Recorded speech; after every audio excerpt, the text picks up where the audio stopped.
Dubai's artificial islands, a tale of ambition and reality. The early 2000s marked the beginning of an extraordinary chapter in Dubai's history.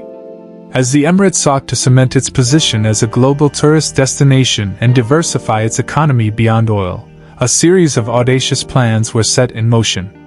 These plans would reshape Dubai's coastline and create some of the most ambitious artificial island projects the world had ever seen. At the turn of the millennium, Dubai was experiencing a real estate boom that seemed unstoppable. The demand for oceanfront properties was skyrocketing, but the emirate had already expanded along most of its natural coastline. It was in this context that Nakheel Properties, a government-owned real estate company, conceived a solution that would not only meet the demand but also put Dubai on the map in a way never seen before. Between 2001 and 2006, Nakheel Properties announced a series of artificial island projects that would radically transform the region within just 2 decades. The most iconic of these were 3 island complexes designed to resemble palm trees when viewed from space: Palm Jumeirah, Palm Jebel Ali, and Palm Deira. Each of these projects was more ambitious than the last, with Palm Deira planned to be the largest of the 3. But the palm-shaped islands were just the beginning. Nakheel also unveiled plans for the world, a collection of islands arranged to resemble a map of the Earth. This project was to be followed by an even more grandiose development called the Universe, featuring islands shaped like celestial bodies including the Sun, Moon, planets of our solar system, the Milky Way, and even a distant galaxy. Adjacent to Palm Jebel Ali, another colossal project was conceived, the Dubai Waterfront. This development was to feature islands shaped like a star and crescent, symbols of great significance in Islam. Marketed as the largest man-made development project worldwide, the Dubai Waterfront was designed not only as a residential and commercial area but also to serve as a protective barrier for Palm Jebel Ali against erosion. The scale and ambition of these projects were staggering. If completed, they would have transformed nearly the entire coastline of Dubai, stretching from the border with Abu Dhabi to the Emirate of Sharjah. The confidence with which these plans were advanced seems almost unbelievable in hindsight, but they were seen as crucial prestige projects that would help establish Dubai as a major global tourist destination and create new sources of income for an economy heavily reliant on oil revenues. Let's take a closer look at how these ambitious plans unfolded, starting with the Palm Jumeirah. Construction on this project began in 2001, and its completion would effectively double the length of Dubai's coastline. By 2006, the land reclamation phase was finished, and the first residential properties were already being handed over to their new owners. The Palm's fronds were primarily developed for private housing, while the outer crescent, designed as a breakwater to protect the island from storms, became home to a number of large luxury hotels. As work on Palm Jumeirah progressed, other projects began to take shape. The early years of the 21st century seemed to herald a new era of growth for Dubai. The real estate market was booming, and numerous prestigious projects, including the Burj Khalifa, the world's tallest building, were under construction. The opening of the Atlantis Hotel on Palm Jumeirah in September 2008 was celebrated with a grand fireworks display that illuminated the entire palm-shaped island. It seemed that Dubai's star was continuing to rise. However, the celebrations couldn't mask the fact that the global financial crisis was beginning to cast its shadow over Dubai. The real estate market, which had been the driving force behind much of the Emirates' growth, was hit particularly hard. Many construction sites ground to a halt, and the ambitious island projects that had captured the world's imagination were suddenly in jeopardy. The impact of the financial crisis was perhaps most evident in the fate of Palm Jebel Ali. As demand plummeted, so did the prices of the plots of land on the artificial island. By 2011, Nakheel Properties was offering refunds to investors, and the project has been on hold ever since.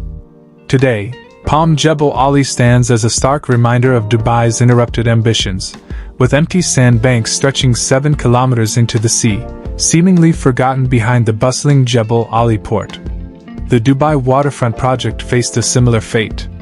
While some initial land reclamation work had been carried out, and the shape of some islands is visible on satellite images, the project has been discontinued.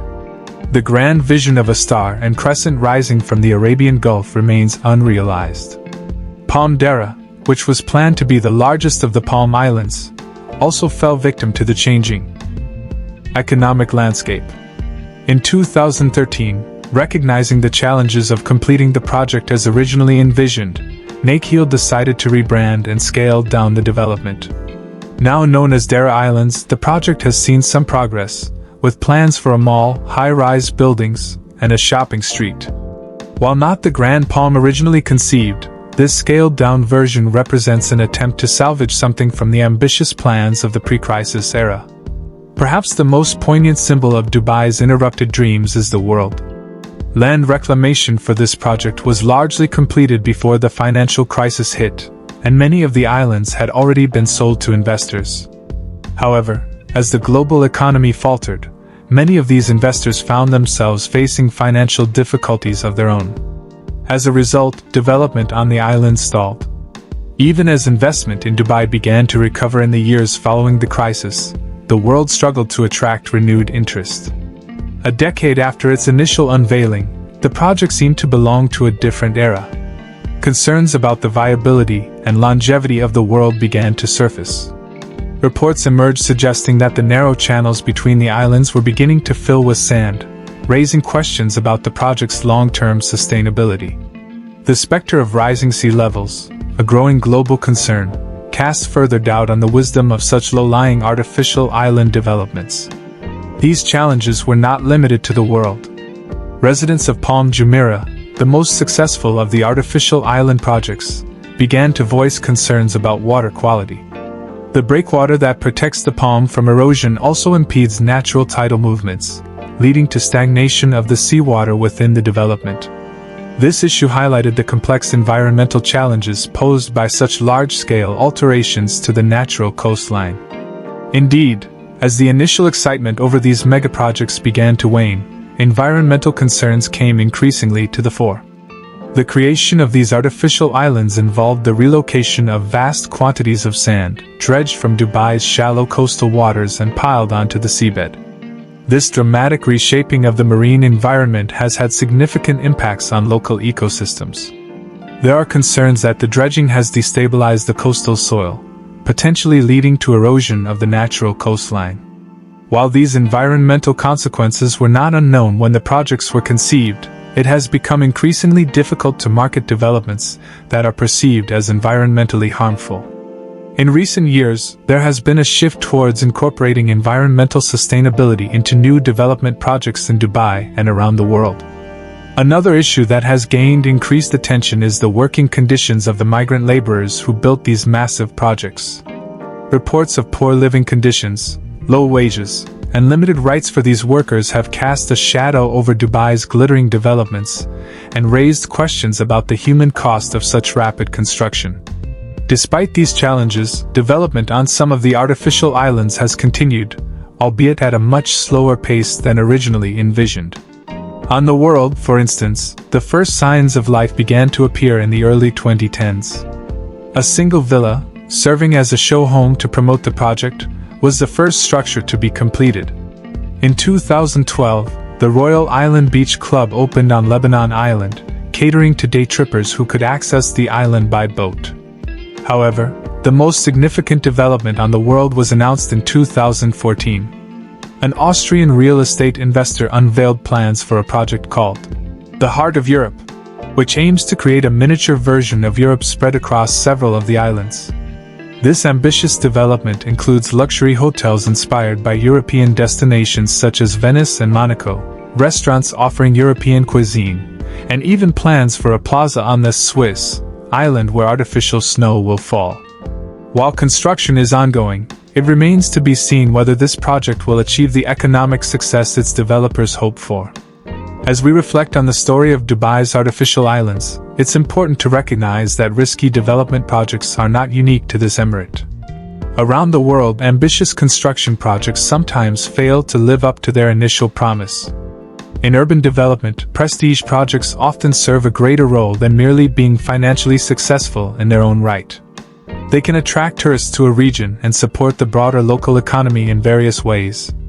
Moreover, Such projects often serve as sources of national pride or symbols of a new era, showcasing innovative construction methods or breaking world records. If we question Dubai for creating planned landmarks, we must apply the same scrutiny to similar projects elsewhere in the world. Yet, the question remains, how will these projects that so dramatically altered Dubai's coastal landscape be viewed in retrospect? As Dubai's breakneck growth begins to slow, and as the ambitious dream that this city represents transitions from a constant state of becoming to one of being, how will these artificial islands fit into the Emirates' narrative? The story of Dubai's artificial islands is one of audacious vision, unprecedented ambition, and the harsh realities of economic cycles and environmental constraints. It serves as a reminder of the challenges inherent in reshaping our world on such a grand scale, and the need to balance ambition with sustainability. As Dubai continues to evolve, these artificial islands stand as testament to a particular moment in its history, a physical manifestation of the Emirates' desire to redefine what is possible in urban development. Whether viewed as cautionary tales or as symbols of human ingenuity and ambition, they will undoubtedly continue to fascinate and provoke discussion for years to come. In the end, the legacy of Dubai's artificial islands may not be the paradise-like luxury developments originally envisioned, but rather the lessons they offer about the complexities of large-scale urban planning, the importance of economic resilience, and the need to harmonize human ambition with environmental stewardship.